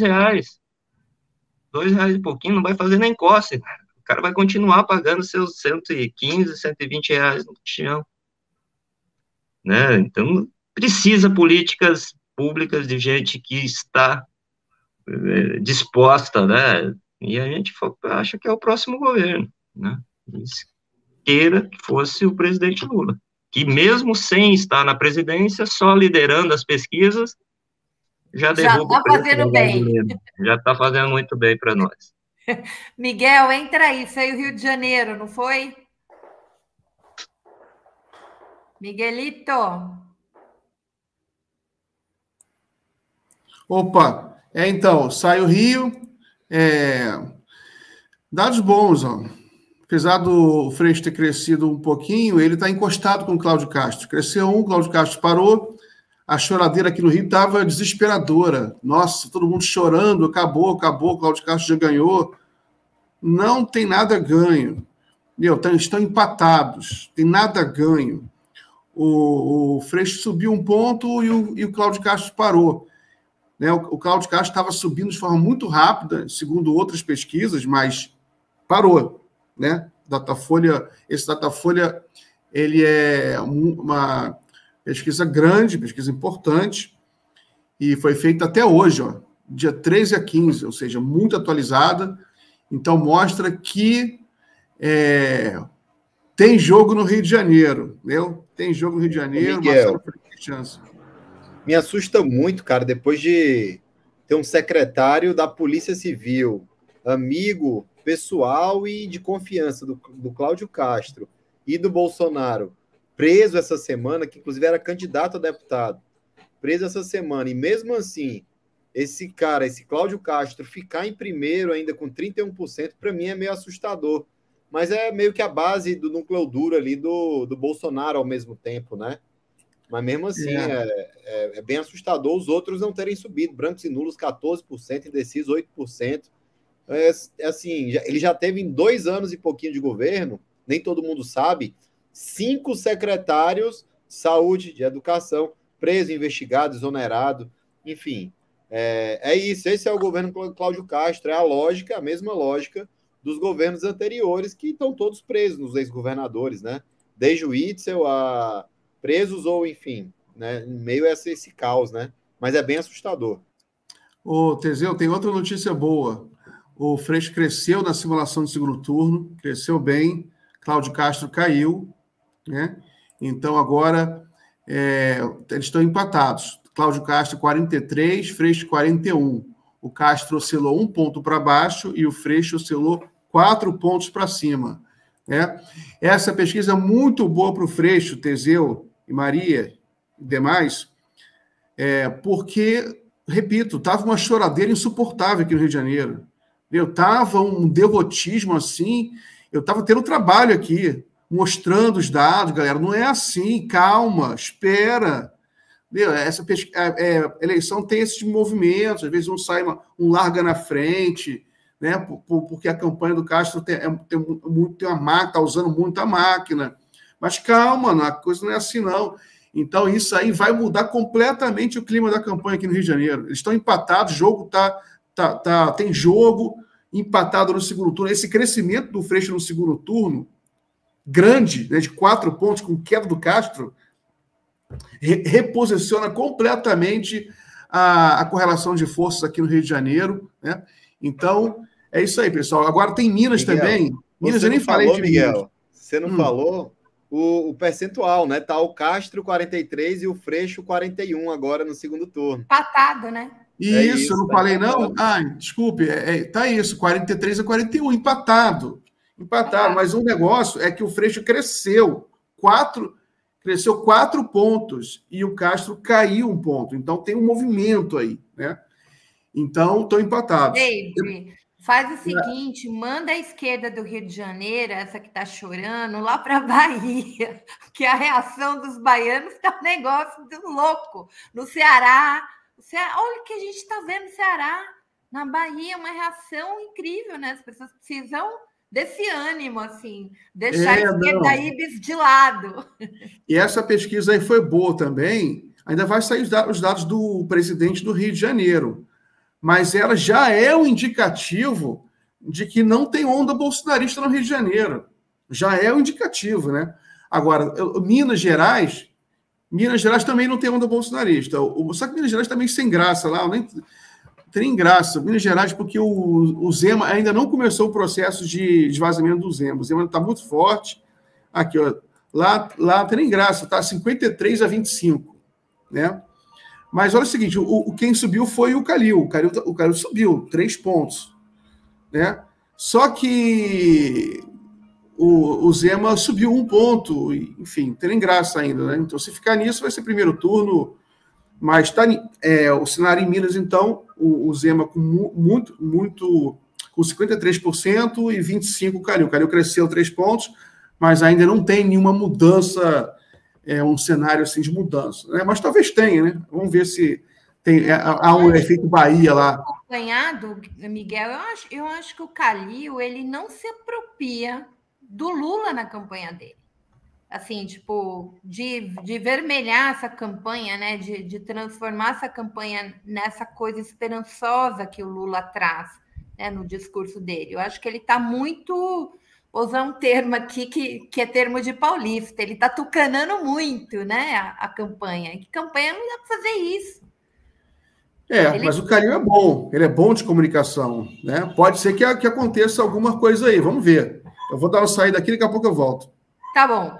Eu vou trazer o David para essa conversa e depois, Rodrigo, antes da gente terminar aqui, nós estamos caminhando para os nossos 30 minutos finais, eu queria que vocês me explicassem, gente, geopoliticamente, e aí eu acho que o Rodrigo pode ajudar e o David também, por que a gente tem, primeiro de tudo, o que é essa Petrobras verticalizada? E o papel das grandes nações petroleiras, que elas não são, as petroleiras não são privatizadas. Por que isso é importante? Tá bom? Eu queria que a gente fosse para esse debate. Mas eu vou ouvir o David um pouquinho, que ele está quietinho aqui, daí eu trago o Rodrigo para essa conversa. Então, vou mandar um abraço primeiro aqui para o Miguel, o Rovai. Por sinal, Miguel, encontrei o Rovai em São Paulo, no Aulo de Aniá, né? Um restaurante palestino muito bom, um bar palestino muito bom. E fala muito bem de você, por sinal. E na Bahia, de fato, Fro, estamos aqui com o companheiro Jerônimo, que foi meu professor na Universidade Estadual de Feira de Santana. O nosso professor, ele vai virar governador. O companheiro Jacques Wagner, que já ganhou 4 eleições em primeiro turno aqui na Bahia, ele está dizendo que a gente ganha essa eleição. Então, vou contar com a experiência do Galego e acreditar nessas 4 eleições que ele conseguiu ganhar, e a gente também deve levar essa eleição, que não é uma eleição fácil, que é uma eleição contra o carlismo, né, que renasce das cinzas. E também inclusive, ele se bronzeou, né, David? Não, é incrível. Saíram vários memes aí, porque ele se declarou pardo para pegar um recurso grande, né, no fundo eleitoral, o fundo partidário que a União Brasil recebeu foi muito grande. Então, quer dizer, o cara se declara pardo, é uma pessoa branca, de origem também branca, mas pardo, e ainda está se maquiando para sair nas atividades e também na TV um pouco mais escuro. Rapaz, é brincadeira um negócio desse. Então, é uma eleição disputada com o neto do antigo coronel Cabeça Branca, na Bahia, e também com o nome que é do Bolsonaro, que foi ministro, que é o tal do Roma, bem forte aqui. Mas estamos já empatados na última pesquisa que foi divulgada, e como temos a experiência do Wagner, a gente acredita muito que a gente ganha essa eleição. E a campanha está bonita. Eu tenho participado de várias atividades agora, meu companheiro Teseu, Mário e Rodrigo, que fechamos o acordo coletivo de trabalho, a gente consegue participar mais ativamente das atividades de campanha aqui no estado, e cada um também ajudando muito nos seus estados. Inclusive, o Lula está hoje lá em Montes Claros, em Minas Gerais. Estamos lá com o companheiro Louro, o companheiro Renan, outros petroleiros e petroleiras da usina de biocombustível ali de Monte Claro. É uma usina que está sendo privatizada e que é óbvio que o Lula ganha nessa eleição, a gente vai ter um resgate da Petrobras Biocombustíveis. E aproveitando a sua questão, falando da PBio, a Petrobras que nós tínhamos era justamente essa empresa verticalizada, integrada, como o Rodrigo sempre fala, e o companheiro Zé Sérgio Gabrielli também, ela deixou de ser apenas uma empresa que era do poço ao posto, para ser uma empresa do poço ao poste. E já passando disso, nos governos Lula, nós voltamos a ter uma empresa que era do posto ao plástico, né? Por conta também dos investimentos em petroquímica, que a Petrobras ela voltou a fazer. Lembrando que ainda na gestão do presidente Zé Sérgio Gabrielli, que foi considerado 3 vezes, né, pela Times, né, o melhor CEO das empresas de energia do mundo, no ano em que ele recebeu esse título, um desses anos, a Petrobras foi considerada a 4ª maior empresa de energia do mundo, só para a gente ter uma ideia. e integrada, verticalizada, dessa maneira que você está falando. Então, o que é isso? É uma empresa que ela, além de ter a exploração e produção de petróleo, que é a área que o companheiro Teseu trabalha, por sinal, uma das plataformas da Petrobras, ela utiliza esse petróleo, esse gás natural, para poder agregar valor com outros produtos. Então, a Petrobras, ela tem ainda a Petrobras Transporte S.A., a nossa querida Transpetro, que faz esse transporte tanto de petróleo, gás, como também de derivados. Ela tinha todas as refinarias que temos aqui no Brasil. Infelizmente, a refinaria na Bahia, como você falou, ela foi privatizada para um fundo de investimentos, um fundo soberano de Abu Dhabi, chamado Mubadala, que, por sinal, tem times de futebol. Estão querendo comprar o Bahia aqui, viu, Mário? A Mubadala está querendo comprar o Bahia. Olha só a jogada de mestre que os caras tentam fazer. A Petrobras tinha as refinarias para refinar esse petróleo, para produzir vários derivados de petróleo, para agregar mais valor. Ela tinha a BR Distribuidora e a Liquigás, que vendia, né, comercializava, distribuía no Brasil todo, gás de cozinha, diesel, gasolina, e tinha também parques petroquímicos, plantas de fertilizantes nitrogenados. Ela já estava avançando, como aqui citamos, para a biocombustível, Petrobras Biocombustíveis, pensando já na transição energética tão necessária que todas as empresas do setor estão fazendo. Ela tinha a Petroquímica Suape, ali em Pernambuco. Tivemos várias outras petroquímicas da Petrobras que foram privatizadas lá na década de 90, mas o governo Lula já veio retomando esse papel da nossa querida Petrobras. E, infelizmente, Fro, o governo Bolsonaro, principalmente ele, desintegrou a empresa, desverticalizou a empresa. E, como você bem disse, as gigantescas empresas de petróleo do mundo, elas, além de serem empresas públicas ou 100% estatais, e aqui citamos uma gigante, a Saudi Aramco, da Arábia Saudita, além de serem estatais, elas são também verticalizadas, elas são integradas. Então, hoje, esse governo tacanha, inclusive com um liberalismo não somente tacanha, mas antiquado, porque até mesmo na Europa você vê movimentos de países liberais com reestatizações importantes, inclusive agora na França, com o processo de estatização do setor energético como um todo. Então, ele vai na contramão, o atual governo, a atual gestão da Petrobras, na contramão do que todas as empresas do setor estão fazendo, que é um movimento de integração, de verticalização, em vez de desverticalização, desintegração da empresa. É uma burrice. Na verdade, prejudicam o futuro da Petrobras, porque esses que estão hoje sentados na cadeira de presidente, Caio Paes, nas cadeiras de conselho de administração, são pessoas que estão destruindo o futuro da Petrobras, porque utilizam a empresa para terem rendimentos altíssimos, porque a geração de riqueza é vultuosa, e fazer com que, num curtíssimo prazo, tenham aí rendimentos altos via dividendos para acionistas, como os que tivemos aí somente no governo Bolsonaro, de mais de 250 bilhões de reais pagos em dividendos para esses senhores que nem brasileiros são, só para a gente ter uma ideia. Então, infelizmente, Fro, é o que está acontecendo. Mas, como aqui disse o Mário, o Teseu, o Rodrigo, nós iremos mudar essa realidade com o novo governo popular, democrático e desenvolvimentista que teremos com o nosso presidente Luiz Inácio Lula da Silva. Muito bem. Rodrigo, eu complemento, então, essa fala do David, do lado acadêmico-científico, em termos geopolítico, né? O que significa a gente ter uma Petrobras forte para a soberania nacional? Por que, por exemplo, para destruir no patamar que a Petrobras chegou nos governos Lula e Dilma, gente, vamos falar de conteúdo local, vamos falar da recuperação da indústria naval, né? Que nós éramos fortes na época do Império, e aí foi destruída, e depois o Zé Maria estava falando da quantidade de plataformas que estão sendo construídas na Coreia, que era para estar construindo aqui, gerando emprego aqui. A gente sempre repete um número, que é um número do Diese, que os primeiros anos, né, logo nos primeiros anos da Lava Jato, ali em 2014, você teve quase 500 mil de empregos, né, diretos e indiretos, que foram para o saco. E, no total, 4,5 milhões de postos de trabalho de qualidade, postos de trabalho com carteira assinada, com salário decente, que foi para o espaço. Então, eu queria que você conversasse um pouco sobre essa questão geopolítica e da soberania, o papel que a Petrobras tem nisso. E aí, para encerrar, eu queria que o Mário também viesse para essa conversa e o Teseu, para o que a gente vai fazer no governo Lula. Quais são as... Vocês têm, obviamente, o INEP, a Anapetro e a FUP, uma proposta para a Petrobras. Então, eu queria que no final a gente falasse sobre isso, tá? Rodrigo?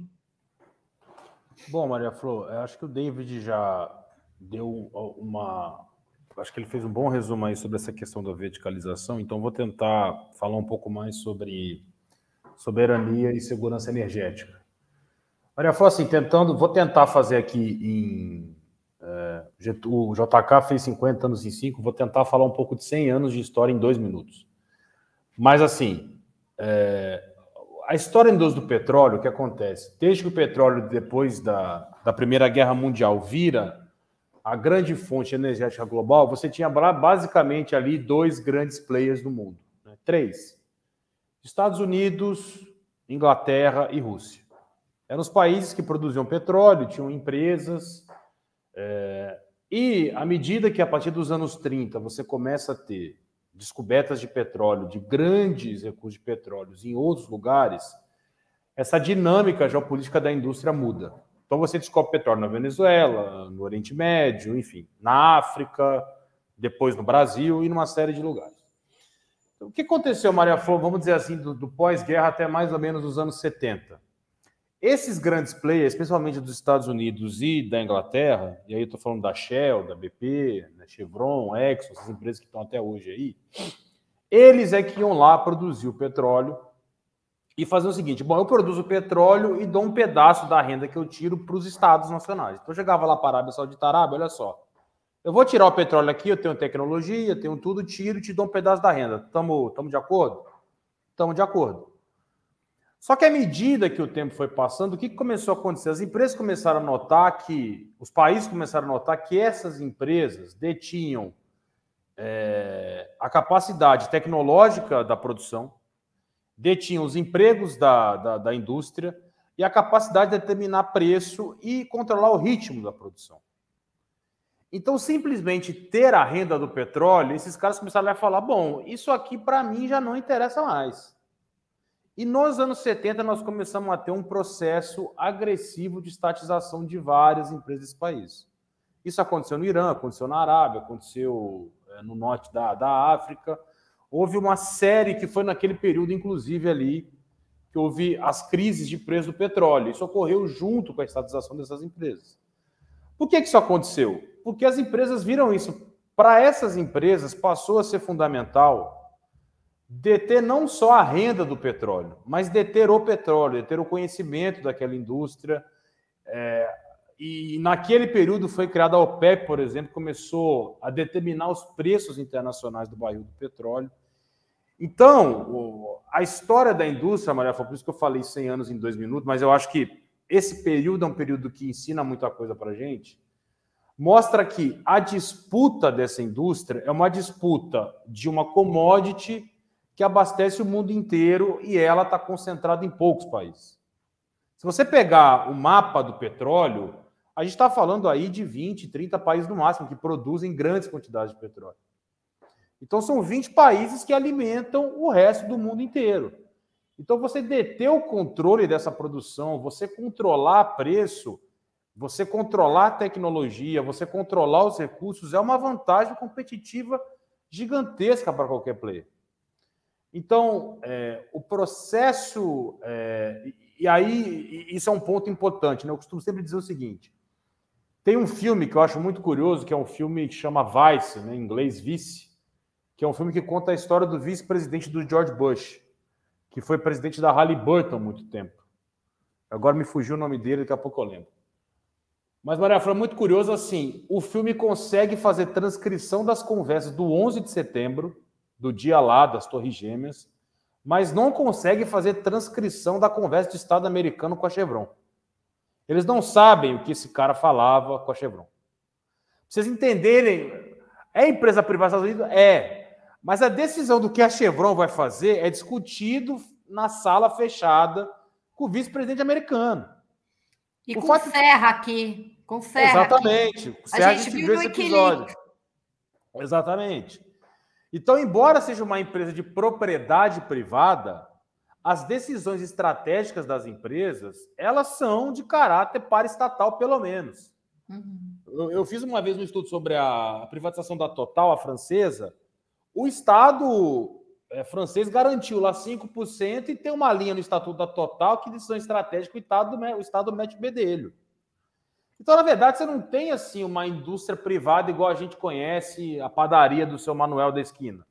O seu Manuel vai lá, produz o pãozinho, vende o pão no preço que ele quer. No petróleo não funciona assim. Mesmo onde as empresas são privadas, as grandes decisões, o que a Chevron vai fazer daqui para frente? Nós vamos apostar em energia tal, eu vou investir em tal país. Isso é discutido com o Estado americano. Isso não é uma decisão simplesmente do CEO da Chevron. Então, assim, Maria Flor, para eu não me estender muito, acho que o David já falou um pouco de verticalização, mas... e aí o que a gente está vendo nos últimos anos aqui no Brasil, e aí que é um ponto, eu acho, fundamental que o David fala, é o seguinte. A questão da Petrobras, se ela vai apostar em refino, se ela vai apostar em renovável, se ela vai... Cara, tem empresas que estão fazendo diferentes estratégias, né? O problema é que os players que querem ter alguma relevância fazem essas estratégias, como eu estou falando com vocês aqui, olhando para o Estado, junto com o Estado Nacional, porque eles são braços do Estado Nacional para pensar o futuro desse país. Ponto. Se a Chevron, as americanas, por exemplo, apostam menos em energia renovável, eles ainda apostam muito em fóssil, né? Mas há um lobby americano no mundo inteiro, para o mundo inteiro continuar usando petróleo e gás. Uhum. Os americanos fazem essa disputa, porque os americanos hoje têm petróleo para burro e gás para burro. Sim. Eles não querem perder esse poder que eles têm de controlar para onde eles mandam energia no mundo. E as empresas deles fazem esse papel. Isso é uma estratégia americana. Como na Europa é o contrário. A Europa quer fugir do petróleo porque eles não têm petróleo. Essa guerra da Ucrânia e Rússia mostrou o problema que é para a Europa depender de gás e petróleo da Rússia, né? Então, a BP, a Shell são braços dos estados inglês, a Total da França, em prol dessa luta de construir outras fontes de energia. Mas eu quero dizer que é o seguinte, seja público, seja privado, seja olhando para fóssil, para renovável, essas empresas são braços estratégicos dos estados nacionais. E esse foi o grande elo que foi quebrado no Brasil, né? E aí, para fechar, Maria Flor, o que a gente está vendo é uma tentativa de retomada desse elo de uma maneira muito frágil para ganhar a eleição. Porque o último governo, ficou 3 anos quebrando esse elo, fazendo questão de quebrar esse elo. Ele é retomado agora nos últimos 2 meses por uma questão meramente eleitoral. Uhum. Mas a tendência após a eleição é que esse elo continue quebrado. E essa é a grande diferença do meu ponto de vista, né, dessa estrutura dos grandes players globais de petróleo, porque a gente está vendo aqui no Brasil hoje. Muito bem. Teseu, você quer vir para a roda? Porque eu quero que vocês falem agora, meninos, 19h50, quais são as propostas, porque a FUP organizou isso, né? Eu queria que vocês falassem um pouquinho. No futuro governo Lula, tem que começar por onde? Fro, tem que começar acabando com o PPI, retomando o papel social da Petrobras, de botar a economia da Petrobras para girar. A Petrobras é uma empresa do povo brasileiro, não é uma empresa para servir a estrangeiros. E a cara disso, Fro, enquanto o povo paga essa gasolina, esse diesel, esse preço, e que de forma meramente eleitoreira o Bolsonaro baixa até o final do ano o preço dos combustíveis, a gente vê a Petrobras sendo a empresa do mundo que mais distribui dividendos em um semestre. Entre todas as empresas do mundo de petróleo, de qualquer coisa, ela foi a que mais distribuiu dividendos no mundo. Então, a Petrobras ela tem que parar de servir ao mercado financeiro. Do lucro que a Petrobras teve desde o começo do governo Bolsonaro, ela distribuiu um valor maior do que o lucro para os acionistas. E é isso que tem que acabar. Petrobras tem que voltar a ter parceria com a universidade, a colocar cursos como fez na época do Promimp, a fomentar a indústria naval, a fazer nossas novas refinarias, revitalizar poços de petróleo de áreas maduras, voltar a investir em pesquisa. A SIX, Fro, que é uma das unidades que estão sendo, né, nessa tentativa de privatização, o Mário trabalha na SIX.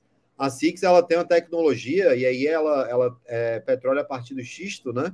Ela tem tecnologia invejável no mundo inteiro. Eu fui lá na SIX, é fantástico o que acontece ali no sul do país, na exploração de petróleo, e a gente fica nessa briga, o INEP fazendo estudo para mostrar que o preço está abaixo, e a gente vai criando ferramentas para tentar evitar esse absurdo que é a privatização e a venda dessas unidades. Então, o primeiro passo do governo brasileiro é voltar com o papel da Petrobras servir ao povo brasileiro. E aí baixar o gás de cozinha, baixar a gasolina de fato, não baixar de forma eleitoreira, para reduzir esses lucros, naturalmente garantindo o lucro da Petrobras. A Petrobras não vai deixar de ser uma empresa lucrativa, como nunca foi. A Petrobras sempre foi uma empresa lucrativa. Você pega ao longo da história, né, aqueles anos que a Petrobras dá aquele prejuízo, é um prejuízo meramente contábil. E operacionalmente a empresa sempre teve números fantásticos. Então, é isso. A Petrobras para os brasileiros, produzindo petróleo aqui, refinando aqui, distribuindo aqui. Vamos ter que comprar de volta a BR Distribuidora. Se der para comprar Ipiranga, a Petrobras tem que comprar Ipiranga de novo. Se der para comprar mais distribuidora, compra mais distribuidora, para o povo brasileiro colher o fruto dessa riqueza tão preciosa que é o petróleo. Vamos voltar a bombar a indústria naval, gerar emprego, gerar renda e fazer, mais uma vez, uma Petrobras para o povo.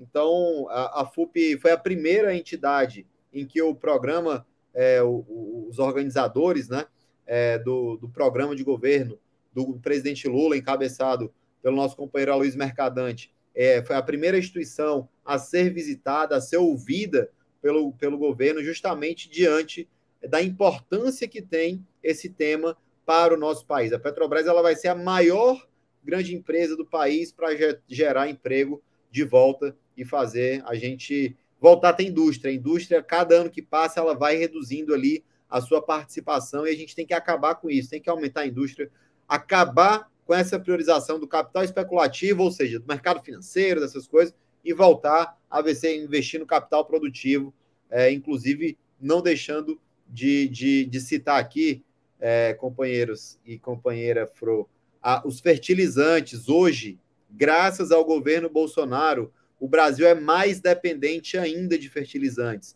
Nós temos uma fábrica pronta, parada, estava operando, o governo Bolsonaro parou e demitiu mais de 1.000 trabalhadores na Fafem Paraná. Nós temos que voltar a operar. Ela está pronta lá, Fro, pronta para operar e a gente conseguir... E tem uma quase pronta no Centro-Oeste, né?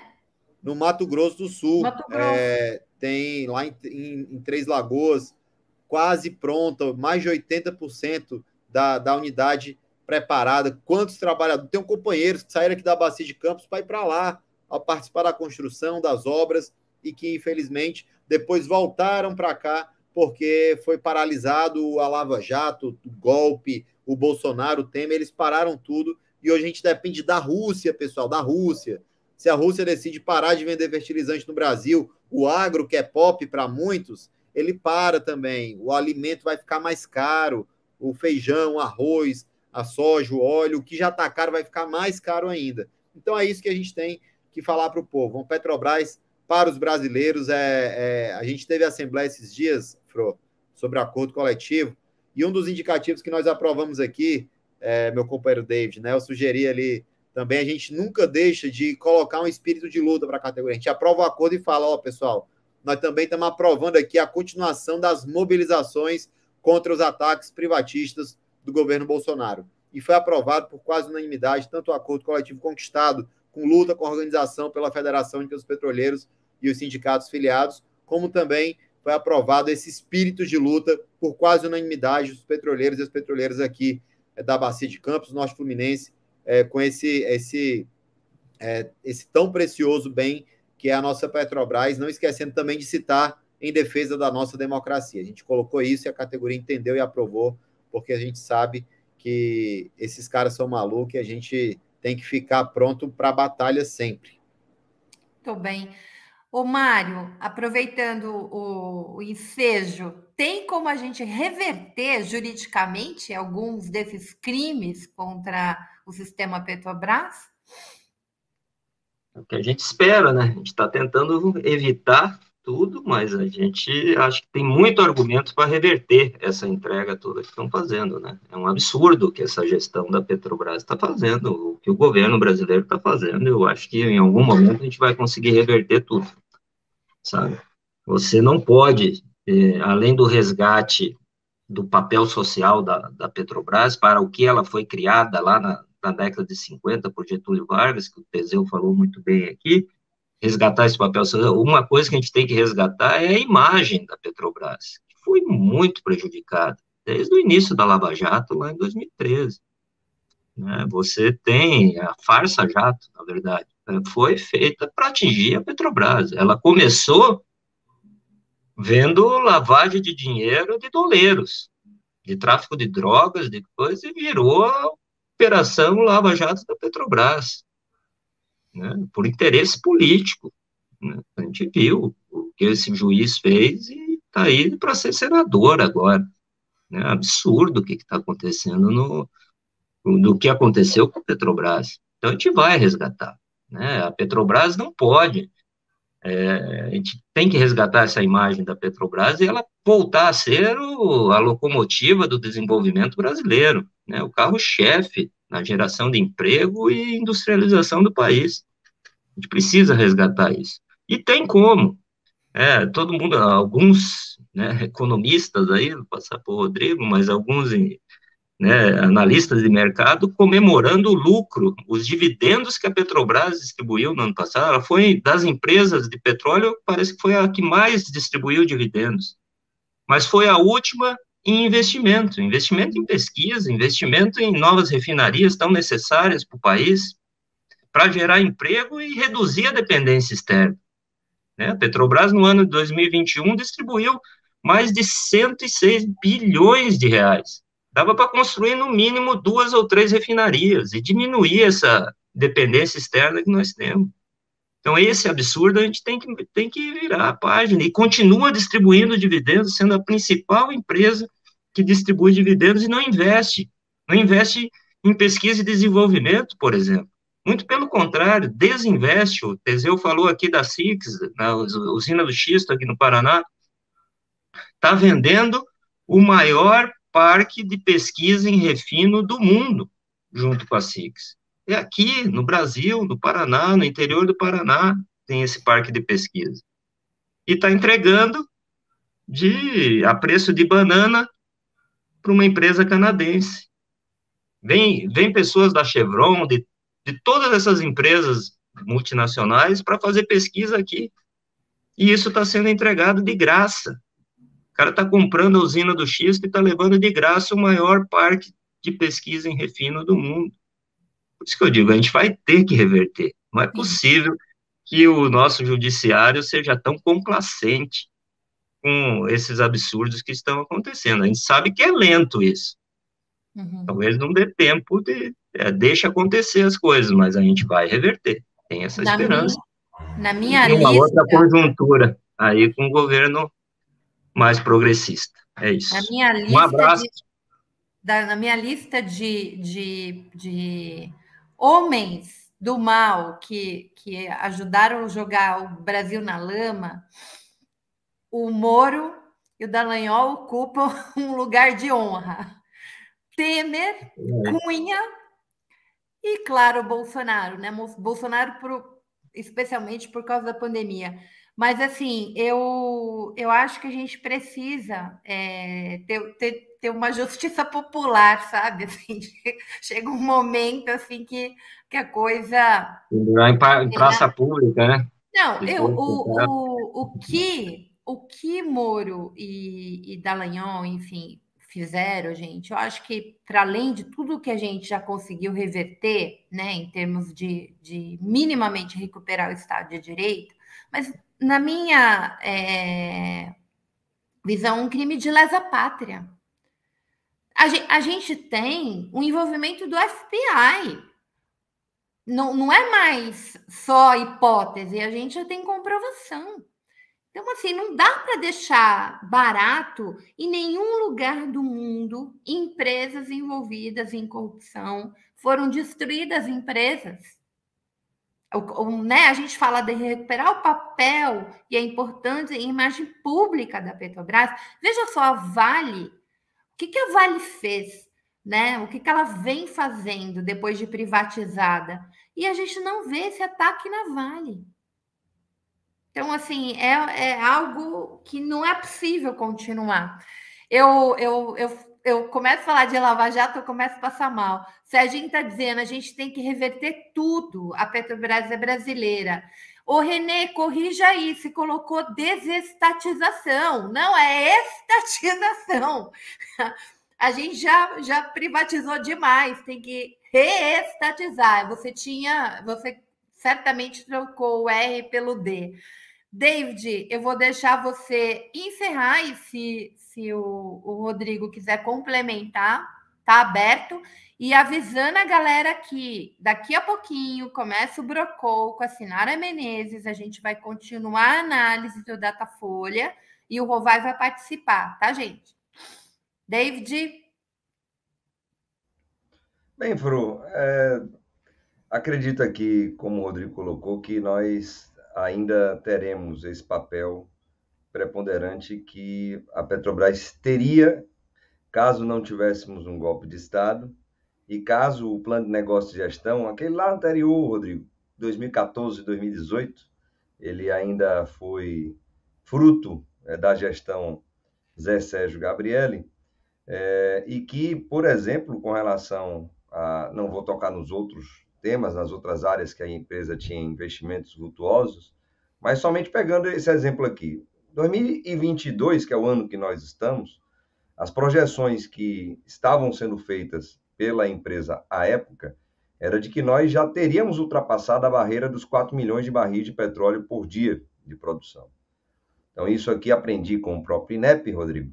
Nós seríamos, já somos, mas já seríamos um jogador importante nesse tabuleiro das grandes empresas petrolíferas do mundo. Ainda mais, Fru, se nós levarmos em consideração os outros investimentos que a Petrobras vinha fazendo no Brasil e fora do Brasil. Por isso, esse ataque ele foi quase de morte, né? Foi quase para matar, de fato, a Petrobras e privatizá-la. Não conseguiram. E não conseguiram devido à luta e resistência da categoria petroleira, não conseguiram devido à capacidade de organização, de mobilização, de articulação política da FUP, não conseguiram devido a todos esses acadêmicos que aqui estão reunidos no INEP, que conseguem hoje subsidiar uma série de parlamentares, tanto da esquerda quanto também de pessoas que são desenvolvimentistas, que estão no centro e na direita, e que concordam com os nossos argumentos. E justamente em cima do que o Teseu aqui apresentou e do que o Mário aqui apresentou, sim, essas nossas propostas, que não somente foram apresentadas, mas foram acatadas pela comissão partidária que construiu o plano de governo do Lula. Nossa contribuição foi em cima do capítulo de energia. E aqui, Rodrigo, aproveitar para mandar um abraço, né, para o companheiro William Nozak, que é um companheiro que é também pesquisador do INEP e está junto com o nosso companheiro Aloysio Mercadante, ajudando na construção do plano de governo do presidente Luiz Inácio Lula da Silva. Nós acreditamos piamente, Fro, que nós conseguiremos fazer com que esse plano de governo ele venha a ser concretizado. O Lula ele tem dito isso, né, que ele fará 40 anos em 4, porque, infelizmente, esse será, ele já está dizendo isso, esse será o último mandato dele como presidente da República. A contribuição dele já foi dada e muito, vai dar mais uma no seu esforço hercúleo para retomar a democracia e retomar o nosso Brasil para o povo brasileiro, a nossa Petrobras para o povo brasileiro. Quero aqui, Fro, agradecer em nome da FUP por essa oportunidade de estar aqui com você. Um abraço de novo para o Rovai, para o Miguel, para o companheiro Teseu, o companheiro Mário Dalzotto, companheiro Rodrigo. Daqui eu estou indo para uma ação do gás a preço justo, que a gente vai estar fazendo aqui em Feira de Santana, no bairro Periférico, ali na Queimadinha, já me deslocando para lá. E depois 8 horas da noite? É isso mesmo? 8 horas da noite. 8 horas da noite, lá na Queimadinha. Foi interessante que eles fizeram no horário em que as pessoas já chegaram do trabalho, conseguiram aglutinar lá os companheiros e companheiras desse bairro periférico aqui da minha cidade, e a gente está indo para lá já já. Fro, um beijo. Obrigado, viu? Eu que agradeço. Gente, olha, eu sou irmã de petroleira, então tenho petroleiro dentro de casa desde sempre, assim. Foi o primeiro emprego do meu irmão. E eu sempre vi, né? É um trabalho muito sofrido nesses últimos tempos. Eles trabalhavam 12 horas por dia. Agora, vocês veem esses camaradas que estão aqui, ó. O Mário é acionista e é um acionista que é contra essa política de ficar dando lucro para acionista. Parece coisa de doido. O David está saindo de uma live depois de trabalhar o dia inteiro e vai fazer ação de gás na periferia. Teseu vive no enfrentamento. O Rodrigo lá estudando para caramba, mas certamente admira muito esses caras. Então, eu acho que essa categoria é uma categoria que... Essa categoria, o Rodrigo está dizendo aqui, se dizem então patriotas, mas privatizam tudo. É isso, Rodrigo. Essa categoria é uma categoria que tem noção do que é soberania nacional. Ela não luta apenas para o seu próprio benefício. Ela luta para um país onde as pessoas possam usufruir com a riqueza da Petrobras. A gente tinha, né, o fundo social. Lembra que o dinheiro do petróleo, quando chegasse nessa quantidade de barris, parte disso financiar a educação, financiar a saúde e financiar o desenvolvimento regional, né? Para a gente não ter uma Tebet que chega lá no Nordeste e diz assim: ai, meu sonho é que vocês virem Sudeste. Eu particularmente aviso para todos os meus amigos nordestinos: não permitam isso. Não permitam que o Nordeste vire São Paulo, Rio. Não dá, gente. Aqui, maior número de moradores de rua, essa desigualdade brutal que a gente tem, esse laboratório do capitalismo onde o trabalhador não consegue estudar, não consegue refletir, não consegue lazer, né? Então, não queremos isso. Nós queremos o Brasil com a sua diversidade. Eu vou deixar o Rodrigo dar a última palavra, o boa noite para todo mundo, e eu agradeço imensamente, quero que vocês voltem, porque eu estou aqui com o Teseu direto, mas o David, a agenda do David é uma loucura. O Zotti, a gente vai te chamar mais vezes, Rodrigo também, viu? Nós temos muito a debater aqui. Bom, Maria Flor, só queria de novo agradecer vocês, para o INEP é sempre a satisfação estar aqui, conversando com todo mundo, com os petroleiros, e só deixar uma mensagem que tempos melhores virão. Acho que todo mundo está nessa expectativa e nós aqui não somos diferentes, tá bom? Obrigado pelo convite de novo. Muito bem. Então, meus queridos, boa noite para todos vocês. Eu queria terminar com aquele espírito das baianas, viu? Eu estou muito feliz com aquele vídeo. Vocês já viram? A mulherada está fazendo a campanha do Bolsonaro. Olha só, gente, presta atenção, né? Procurem esse vídeo aí, porque é uma das belezas para mostrar como que esse país vai ser também mudado pelas mulheres. Elas são trabalhadoras, então elas estão lá com a bandeirinha, fazendo a campanha do governador do Bolsonaro lá na Bahia. Aí chegam as petistas e começam a dançar com elas. E aí todas elas dançam é 13, é 13, é 13, na maior boa, muito ritmada, uma coisa maravilhosa. Que é este Brasil, né? A gente não vivia desse jeito, né? Que quem votava no outro candidato era inimigo mortal. A gente não vai, né? A gente vai recuperar um Brasil onde as diferenças elas não sejam tratadas como inimigo e abalo, né? A gente vai continuar com as diferenças, mas a gente vai ter espaço para todo mundo. Gente querida, boa noite. Que o Datafolha seja benéfico, que a gente resolva essa história no primeiro turno. Até semana que vem com Marcos Coimbra, que a gente vai analisar, né, as pesquisas todas. Beijos!